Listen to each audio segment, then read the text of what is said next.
Hello students, this is Malik and welcome to my channel. तो आज की वीडियो में आज हम काफ़ी ट्रेंडिंग टॉपिक के ऊपर बात करने वाले हैं। जैसा कि आपको पता ही है, इसी वीक के अंदर क्लास 12 का रिजल्ट डिक्लेयर हुआ है और इन नेक्स्ट मंथ मतलब जून में एसएससी बोर्ड, जिसको हम क्लास 10th बोलते हैं, उसका रिजल्ट शो होने वाला है। तो after 10th and 12th students को काफ़ी प्रॉब्लम रहता है कि कौन सी फील्ड चूज़ की जाए, कौन सा करियर चूज़ किया जाए जिससे फ्यूचर हमारा बेटर रहे। तो इसी ट्रेंडिंग टॉपिक के ऊपर आज हम बात करने वाले हैं, what after 10th and 12th। कुछ बेसिक कोर्सेज हैं जो लेकर आया हूँ मैं, जिससे आपको हेल्प होगी अपना फ्यूचर और करियर चूज करने में। तो उसी के ऊपर आज हम बात करने वाले हैं, what after 10th and 12th। Okay yes, and video आपको अच्छी लगी तो आप like share and subscribe channel को कर ही देंगे। तो इसके अंदर हम जो बात करने वाले हैं, दो पॉइंट ऑफ व्यू से बात करने वाले हैं। एक जो रहेगा हमारा व्हाट आफ्टर 10th, मतलब 10th के बाद क्या करना है, और सेकंड पॉइंट जो हमारा रहेगा व्हाट आफ्टर 12th के बाद क्या करना है। ठीक है, तो हम पहले बात करने वाले हैं साइंस स्ट्रीम की। मतलब 10th में अगर हम साइंस लेते हैं या साइंस के थ्रू जाते हैं, या फिर आफ्टर 10th हम साइंस के थ्रू जाते हैं आफ्टर 12th, तो क्या क्या कोर्सेस हमारे पास अवेलेबल है। ठीक है, तो पहले हम यहाँ पर देखने वाले हैं साइंस व्हाट आफ्टर 10th, 10वीं के बाद। ठीक है, हम जब 11th में एडमिशन लेते हैं तो 11th में हमारा जो सब्जेक्ट पीसीबी मतलब फिजिक्स, केमिस्ट्री, बायोलॉजी, इंग्लिश आपका कंपलसरी होता है, प्लस 2 ऑप्शनल सब्जेक्ट्स भी होते हैं इसके अंदर। तो आप 11th में ये भी चूज कर सकते हो, 11, 12। ठीक है, इसी तरह पीसीएम मतलब फिजिक्स, केमिस्ट्री, मैथमेटिक्स, इसी में भी इंग्लिश आपका रहेगा, प्लस 2 ऑप्शनल सब्जेक्ट भी रहेंगे। मतलब ये आपकी बायोलॉजी फील्ड रहेगी और ये आपकी मैथमेटिक्स फील्ड रहेगी। ठीक है, आगे हम देखेंगे 12वीं बाद भी इनके ऊपर बात करेंगे। थर्ड फील्ड पीसीएमबी मतलब फिजिक्स, केमिस्ट्री, मैथ्स, बायोलॉजी, एक इंग्लिश सब्जेक्ट रहेगा और एक सब्जेक्ट आपको कोई भी ऑप्शनल सब्जेक्ट रहेगा। ठीक है, मतलब इसके अंदर आपका दोनों आ गया, मतलब मैथ्स से भी आ गया, बायोलॉजी भी आ गया। ठीक है, फोर्थ है हमारा पीसीएमबी प्लस आईटी मतलब physics, chemistry, maths, biology, English तो आपका रहेगा ही कंपलसरी, साथ में आपका आईटी आ गया, आईटी मतलब इंफॉर्मेशन टेक्नोलॉजी। ओके, ठीक है, ये भी कुछ कॉलेजेस ऑफर करती है। फिफ्थ है हमारा बायोफोकल, ये भी एक कोर्स है बट बहुत कम कॉलेजेस इसको ऑफर करती है। इसके अंदर आपका फिजिक्स, केमिस्ट्री, मैथमेटिक्स होता है, इंग्लिश और बायोफोकल सब्जेक्ट मतलब 200 मार्क्स के आपके एक सब्जेक्ट होता है। यहाँ पर मैं कुछ एग्जांपल्स दिए हूँ आपको, कंप्यूटर साइंस जिसको हम सीएस बोलते हैं, या फिर इलेक्ट्रॉनिक है, या फिर सिविल एंड इलेक्ट्रिकल मेंटेनेंस, ऐसे बहुत सारे सब्जेक्ट होते हैं जो आपको चूज करना होता है, तो इसको बायोफोकल बोला जाता है। तो ये जो दोनों कोर्सेस हैं नीचे के कुछ ही कॉलेजेस ऑफर करती है, आप लोग इंटरनेट पर सर्च कर लेना। ठीक है, तो ये तो हमारा था 10th स्टैंडर्ड का, आफ्टर 10th मतलब L1 12 के लिए। लेकिन अगर आप जब इसमें से कोई चूज़ कर लेते हो, फिर आप जब 12th में आते हो, मतलब 12th आपकी हो चुकी है, आप 12th के बाद साइंस करियर लेकर आगे जाना चाहते हो, सो आपके पास बीएससी है, बीएससी आईटी है, बीएससी सीएस है। ठीक है, ये इंफॉर्मेशन टेक्नोलॉजी हो गया और ये आपका कंप्यूटर साइंस हो गया, और बीएससी हमारा नॉर्मल जैसे इसमें फिजिक्स, केमिस्ट्री, मैथ्स, बायोलॉजी होता है। तो अगर आप पीसीबी सिलेक्ट करते हो, मतलब ये वाला L1 12 के लिए सिलेक्ट करते हो, तो अगर पीसीबी आपने सेलेक्ट किया तो आपके पास एमएच सेट, नीट, ये एंट्रेंस एग्जाम आपको क्रैक करना होता है। ये आपकी नॉर्मली मेडिकल फील्ड होती है, डॉक्टरी और मेडिकल फील्ड होती है, जिसके अंदर आपका बायो सब्जेक्ट मेन होता है। ठीक है, तो आप महाराष्ट्र सीईटी जो होती है हमारी, नीट होती है, ये एंट्रेंस एग्जाम देकर इन कोर्सेज में एडमिशन ले सकते हो। इसमें देखो कोर्सेज जो दिए हुए एमबीबीएस है, BDS, BHMS, BAMS, BUMS, BSMS, और इसी में फार्मेसी में बहुत सारे कोर्सेस है, न्यूट्रिशन है, साइकोलॉजी है, फिजियोथेरापी है, क्लिनिकल रिसर्च है, एंड ऑप्टोमेट्री, आई से रिलेटेड और भी कोर्सेज इसके बहुत सारे हैं, बट ये कुछ आपके बेसिक कोर्सेज है, ब्रॉड कोर्सेज। ठीक है, अभी नेक्स्ट हमारा पीसीएम मतलब अगर आप ये सिलेक्ट करते हो, आप एज अ मेन सब्जेक्ट और करियर सब्जेक्ट मैथ्स लेना चाहते हो फिजिक्स केमिस्ट्री के साथ, तो आपके पास भी एमएचटी मतलब महाराष्ट्र सीईटी होता है, प्लस JEE, इसमें मेंस और एडवांस दोनों होता है फॉर मैथमेटिक्स। ठीक है, और जो ये नीट थी फॉर मेडिकल फील्ड। तो यहाँ पर अगर आप इन एंट्रेंस एग्जाम्स में अच्छी मार्क्स लेकर आते हो तो आपके पास बहुत सारे करियर अपॉर्चुनिटीज़ होती है मैथ्स से लेकर। तो कुछ इसी में से है इंजीनियरिंग है, जो कि हर फील्ड की है, जिसको हम सिविल बोलते हैं, मैकेनिकल बोलते हैं। ठीक है, इलेक्ट्रॉनिक भी है, बहुत सारी इंजीनियरिंग है, उसी के बाद एक और फील्ड है मेकाट्रॉनिक्स। ये थोड़ी न्यू फील्ड है, इसके अंदर दो चीजें कंबाइन की गई है, मतलब mechanical plus electronics, that is the mechatronics. काफी अच्छी फील्ड है, मतलब दोनों फील्ड आप एक ही मतलब कोर्स में आपको मिलने वाली है और इससे आपके करियर ज्यादा अपॉर्चुनिटीज बढ़ सकती है, मैकेनिकल में भी इलेक्ट्रॉनिक्स में भी। तो ये भी आप सर्च आउट कर लेना, काफी अच्छी फील्ड है मेकाट्रॉनिक्स। Then architecture. आर्किटेक्चर में आप आर्किटेक्ट में क्या है, डिजाइनिंग वगैरह होती है सारी, हमारी बहुत सारी अलग अलग आर्किटेक्चर है, हाउसेस का है, फर्नीचर है, कार है, डेकोर, होम डेकोर है, बहुत सारी अलग अलग आर्किटेक्चर होते हैं। Then defence. डिफेंस तो आपको पता ही है। एविएशन। एविएशन भी काफ़ी अच्छी फील्ड है आज के टाइम में। एविएशन मतलब आप पायलट वगैरह है या फिर जो भी रिलेटेड है एयरपोर्ट से रिलेटेड और फ्लाइट से रिलेटेड। देन फोरेंसिक साइंस, ये भी काफ़ी अच्छी फील्ड है, डीएनए वगैरह चेकआउट करने के लिए, जो क्राइम वगैरह होते हैं उसके अंदर डेथ बॉडीज वगैरह में जो फोरेंसिक साइंस, ये भी काफ़ी अच्छी फील्ड है। Now the commercial pilot, aviation से रिलेटेड है, जो पायलट होते हैं कमर्शियल। नेवी, ये भी अच्छी, काफ़ी अच्छा टॉपिक है, नेवी बहुत बेहतरीन टॉपिक है और काफ़ी अच्छी फील्ड भी है, जिसको आप सर्च आउट करके आफ्टर 12th ले सकते हो, चूज कर सकते हो। देन रोबोटिक्स, ये तो काफ़ी ट्रेंडिंग है ही, क्योंकि इन फ्यूचर रोबोटिक्स ही सारा होने वाला है, आप लोग को पता ही है। तो ये था हमारा साइंस फील्ड का। और एक चीज़ इसके अंदर ये है कि अगर आप 12th कर लेते हो, यहाँ से आपने अगर बीएससी कर लिया, तो after BSc graduation bachelor of science, ये करने के बाद आप एमएससी कर सकते हो, that is the master of science, इसकी बैचलर की मास्टर डिग्री। देन आप ग्रेजुएशन के बाद यहाँ पर देखो एमपीएससी दिया हुआ है, यूपीएससी दिया हुआ है, तो आप ग्रेजुएशन के बाद एमपीएससी भी कर सकते हो, यूपीएससी भी कर सकते हो। एंड आफ्टर ग्रेजुएशन अगर आपने डीएड या बीएड किया है तो आप टीचिंग फील्ड में भी जा सकते हो, this is a common field. Okay, तो ये था हमारा साइंस फील्ड से related. Now we are moving next field. Okay, next field जो हमारा सब्जेक्ट है डेट इज द कॉमर्स। अगर आप कॉमर्स फील्ड चूज करते हो तो आप 10th के बाद क्या क्या चीजें ले सकते हो या 12th के बाद। तो कॉमर्स आपका मेन स्ट्रीम रहेगी आफ्टर 10th, मतलब 11-12 के लिए। तो इसके अंदर आपका इंग्लिश सब्जेक्ट रहेगा, BK, yes, book keeping and accountancy, ये सब ब्रॉड इसके अंदर सब्जेक्ट्स आते हैं।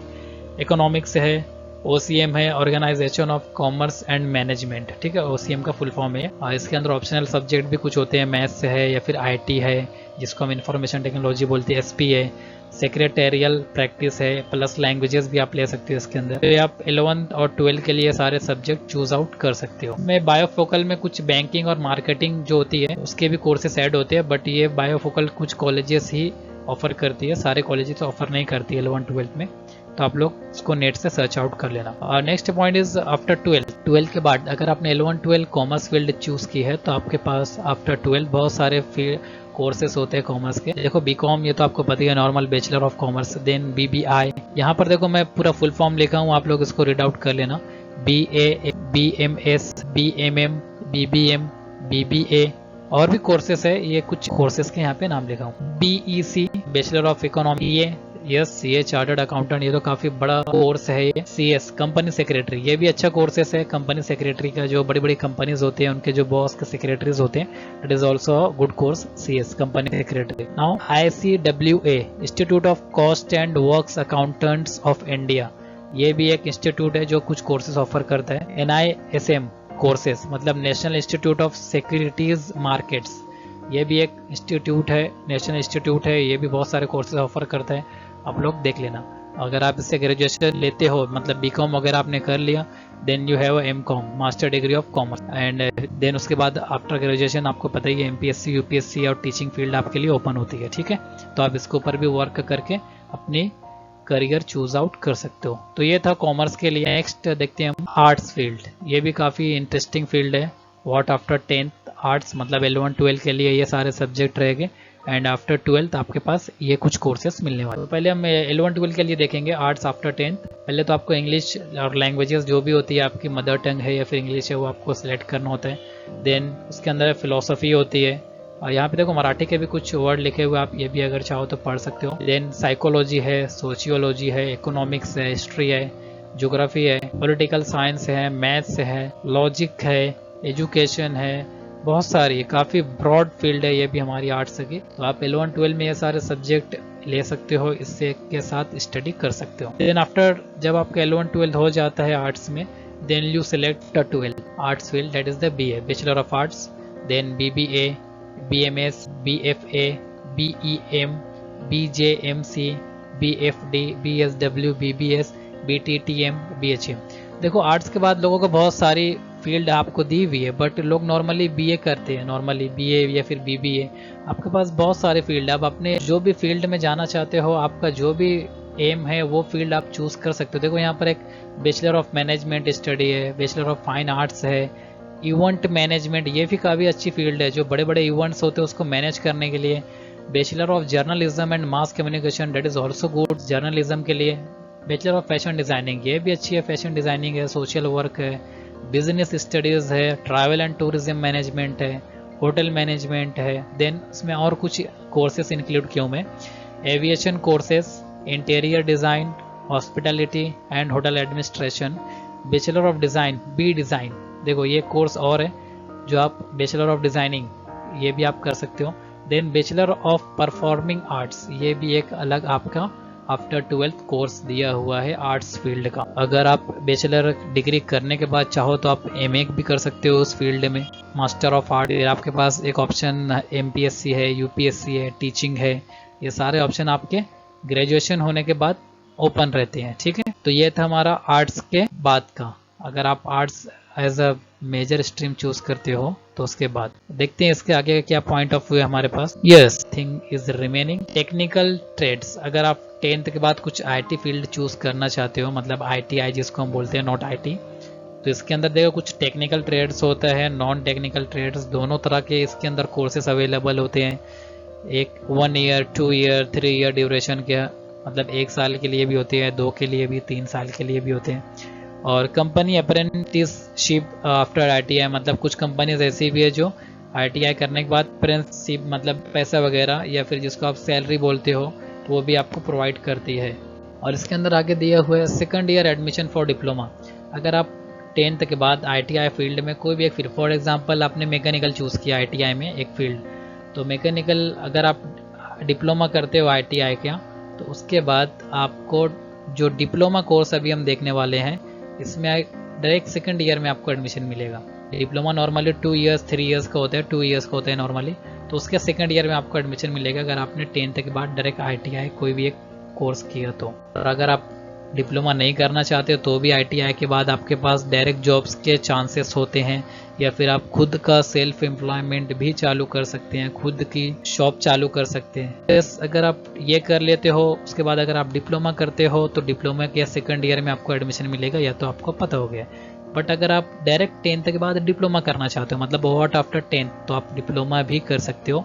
बहुत सारे टेक्निकल डिप्लोमाज है, एसी है, रेफ्रिजरेटर है, अलग अलग बहुत सारे नॉन टेक्निकल डिप्लोमाज भी है। एग्रीकल्चरल, यस एग्रीकल्चर तो हमारे इंडिया की ब्रॉड फील्ड है, तो आप इसको भी एज अ करियर चूज कर सकते हो, डेट इज़ वेरी गुड। और अगर आप ये कर लेते हो, मतलब अगर आपने डिप्लोमा कर लिया तो फिर आपको जो डिग्री अगर आपको करना है उस कोर्स में, मतलब आपने सिविल इंजीनियरिंग का डिप्लोमा किया और आपको डिप्लोमा के बाद डिग्री में एडमिशन लेना है सिविल इंजीनियरिंग के, तो आपको उस डिग्री में डायरेक्ट 2nd ईयर की 2nd ईयर में आपको एडमिशन मिलेगा डिप्लोमा के बेस पर। डिप्लोमा करने के बाद भी आप चाहो तो डिग्री करो, नहीं चाहो तो भी आपके पास जॉब्स कुछ अवेलेबल होती है। बहुत सारी कंपनीज जो डिप्लोमा होल्डर्स होते हैं उनको भी जॉब प्रोवाइड करती है। एंड सेल्फ एम्प्लॉयमेंट, अगर आपने कुछ कोर्सेस कर लिया तो खुद का बिजनेस भी आप कर सकते हो। तो ये था कुछ आईटीआई एंड डिप्लोमा सेक्टर, ठीक है। यहाँ पर तो हमारी बहुत सारी बात हुई, लेकिन आप इन कोर्सेज को सिलेक्ट कैसे करोगे, हाउ टू सिलेक्ट कोर्सेज।